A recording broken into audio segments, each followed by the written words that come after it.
É isso aí, galera. Então, essa imagem aí todos já conhecem, ou deveriam conhecer, né? Para quem já tá assistindo esse vídeo, que é o vídeo 2. Se você não conhece essa imagem, eu recomendo que você volte lá no vídeo anterior, que eu coloquei como estudo 1, né? Resumos da farmacocinética, porque lá eu detalhei um pouco o que seria estudado na farmacocinética. Nesse vídeo, nós já vamos nos aprofundar em cada uma dessas variáveis da farmacocinética, né, que são essas etapas ou fases da farmacocinética. Nesse primeiro momento, a gente vai estudar a absorção, um pouco da absorção. Então, lembrando, se você não viu o vídeo anterior, é interessante que você retome esse vídeo para chegar nesse vídeo 2 com uma bagagem assim já melhor, uma maior bagagem para poder entender um pouco de forma mais fácil, né?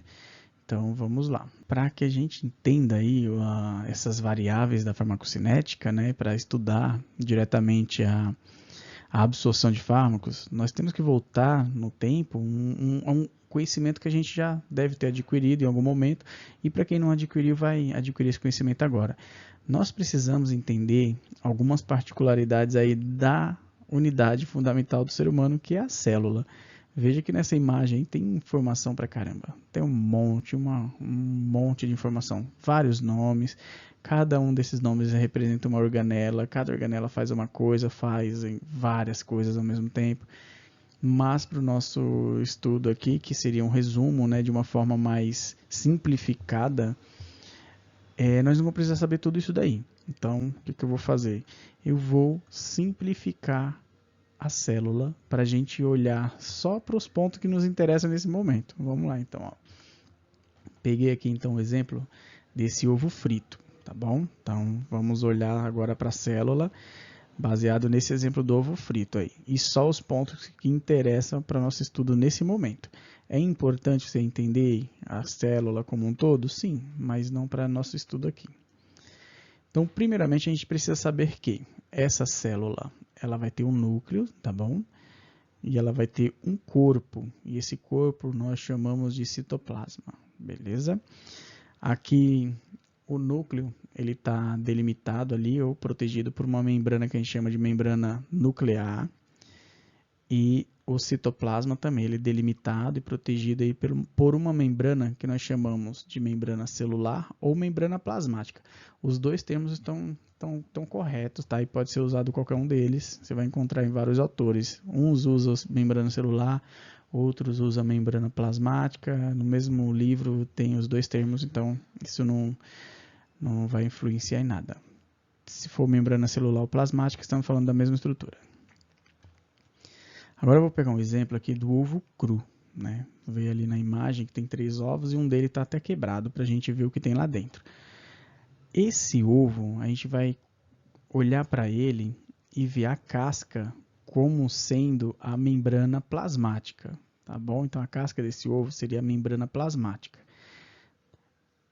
O conteúdo da célula fica todo delimitado dentro dessa casca, desse ovo. Então, seria essa membrana que delimita o tamanho da célula.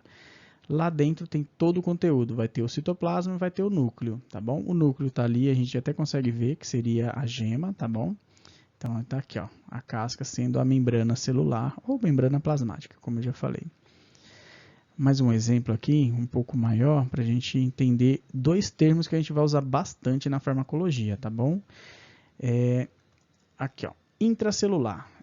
O termo intracelular nós vamos usar para tudo que está dentro da célula. Nesse caso do ovo, tem a membrana plasmática, que seria a casca, e tudo que tiver lá dentro, núcleo, citoplasma, todas as organelas, os líquidos, os íons, né? Tudo isso a gente vai colocar como intracelular, beleza? E o que tiver fora da célula, óbvio que vai ser o extracelular. Né? Então, fora da célula, extracelular. São termos bem simples, mas isso aí pode confundir em alguns momentos do estudo da farmacologia, tá bom? Então, se atentem a isso. Vamos só recapitular aqui, então, a célula. A célula, então, para o nosso estudo, que a gente vai usar somente isso daqui por enquanto. Que uma célula tem um núcleo que está protegido ali por uma membrana que chamamos de membrana celular. Nós temos o citoplasma, e esse citoplasma está protegido ou delimitado ali por uma membrana que nós podemos chamar de membrana celular ou membrana plasmática. Mais uma vez aqui o exemplo do ovo frito, tá? Nós já entendemos que a célula vai ter o núcleo, sua membrana nuclear, o citoplasma e a membrana celular ou membrana plasmática. E se nós pegássemos um pequeno pedaço ali dessa membrana e olhássemos bem de pertinho, o que a gente ia ver, né? Então, ó, nós iríamos ver uma estrutura, né, desse formato, tá? É óbvio que a gente não consegue enxergar ali, né? Mas tem esses diagramas aí para representar a membrana. Veja aí que tem muita informação. É muita informação. Se a gente for ficar pegando cada detalhe disso daí, a gente vai passar dias e dias e não vai entender nada. Isso é a mais pura verdade. O que a gente precisa? Limpar esse monte de informação e entender de uma forma mais simples, porque a gente não precisa entender tudo isso daí. Nós estamos tentando aprender a absorção dos fármacos. Nesse momento é isso. Então nós vamos pegar só as partes que nos importa, que nos interessa nesse momento.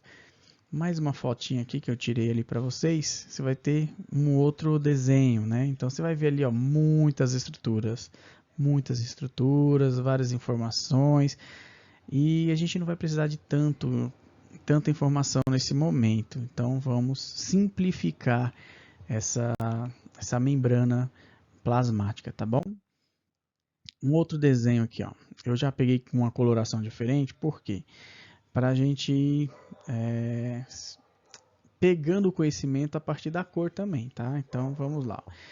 Se eu pegar um pedaço dessa membrana, eu vou enxergar algumas estruturas, né? Uma delas é esse palitinho aí, ó. Tá vendo? Parece um palitinho de fósforo com duas perninhas, né?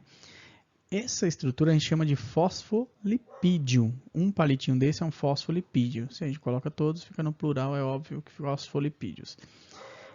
Essa camada de fosfolipídio, ela não é uma única camada. Ela forma uma camada dupla. É a bicamada de fosfolipídios, tá bom?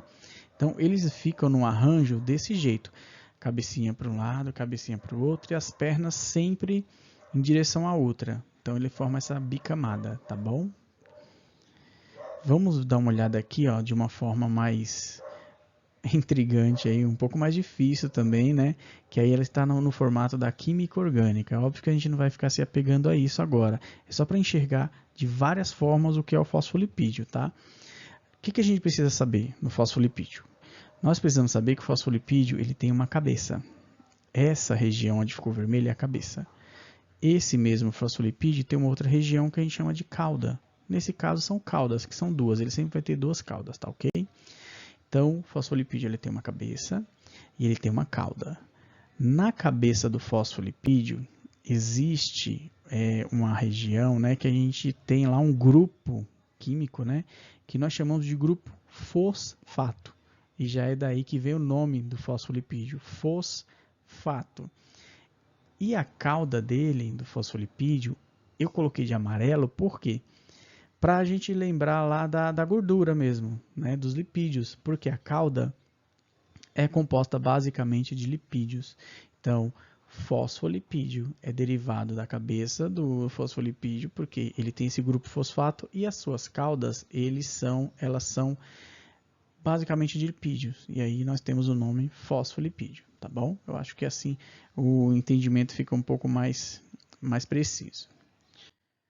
Vamos olhar aqui mais um pouquinho para essa estrutura, tá?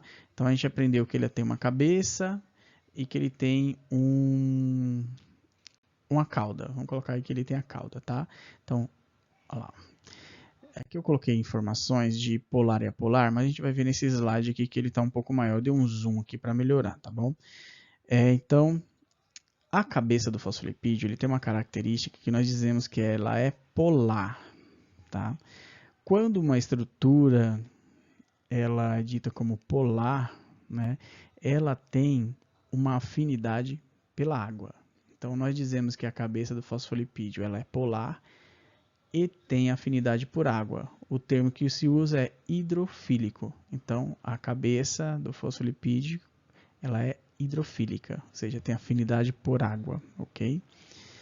E a cauda? Se a cabeça é polar, a cauda dele é apolar, tá bom?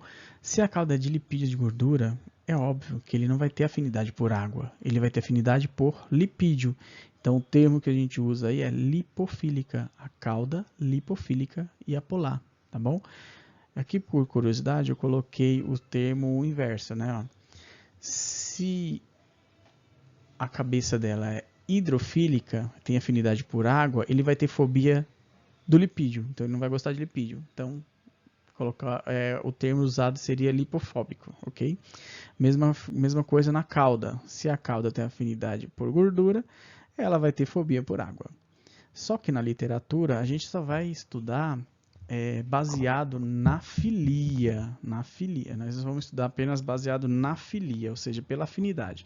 Se a gente pegar o fármaco, a gente não vai falar que o fármaco é hidrofóbico ou lipofóbico. Nós vamos falar que o fármaco é hidrofílico ou lipofílico. Esse é o termos que a gente vai usar. E quando uma molécula, sim, ela tem essas duas características da polaridade e apolaridade, nós dizemos que é uma molécula anfipática, porque uma parte dela tem afinidade por água e outra por lipídio. Então ela tem um polo, uma região polar e outra região apolar, sem polaridade, tá bom? Esse termo anfipático é só por questão de conhecimento mesmo, tá bom? Então nós já entendemos ali um pouquinho da bicamada fosfolipídica, nós já vimos o fosfolipídio, demos uma boa olhada nele, não é? De várias formas ali, a forma da química orgânica, que é um pouco bem mais complicado de se ver, só que a gente não vai usar daquele formato, porque a gente não precisa daquilo agora. Então, vamos lá. O que mais tem aí nessa membrana celular? Na membrana celular nós temos o fosfolipídio, é óbvio que é a maior parte da composição é do fosfolipídio, só que tem outras estruturas que são muito importantes para a gente. Essas estruturas nós chamamos de proteínas de membrana. As proteínas de membrana, nós temos alguns tipos. Tem as proteínas periféricas, tá? Veja aqui a seta, ó. A seta está invertida, mas eu estava indicando que aquela proteína lá, ela é uma proteína periférica. O que isso significa? Que ela fica na periferia da membrana. Periferia, né? Ou seja, ou ela está do lado interno da célula, lembra do termo intracelular? Então, ou ela está apenas do lado interno ou apenas do lado externo, extracelular, ok? Mas que está na membrana, tá vendo? Ó, tem uma parte, aqui não dá para saber se é o lado interno ou externo, tá bom? Então, pode estar do lado externo ou interno, tá bom? E temos uma outra proteína, outro tipo de proteína que a gente vai usar muito, que são as proteínas integrais ou transmembrana. O que isso significa? A proteína integral, ela consegue atravessar essa membrana celular, né? Por isso que tem o termo lá também transmembrana, ou seja, ela atravessa, ela começa do lado interno e termina no externo, né? Então ela vai ter essa capacidade de atravessar a membrana. Tá vendo aqui, ó? Nesse caso aqui, essa proteína ela formou um canal, tá bom? Então é uma proteína integral, transmembrana. O termo canal a gente vai usar mais para frente, tá? Mas para você ver o desenho, ela formou como se fosse uma passagem da membrana do lado externo para interno, tá bom? Então é isso daí. Nós temos então esses dois tipos de proteínas que são super importantes para a gente, a proteína periférica e a proteína integral ou transmembrana. Você pode usar os dois termos.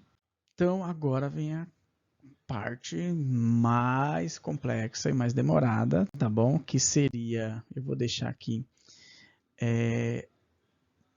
esse slide aqui, mas nós vamos usar isso daí no próximo vídeo, porque o vídeo já ficou um pouco longo, então já teve muitas informações, e nessa parte é interessante a gente estudar ela à parte. Você vai voltar no vídeo 1, vai assistir ele de novo, pegar lá, fazer suas anotações dos termos e das estruturas. O vídeo 2 é a mesma coisa, para guardar isso na cabeça e deixar para você, deixa guardado para você, não deixa guardado só para a prova, tá bom? Porque se você guardar para você, vai para toda a vida.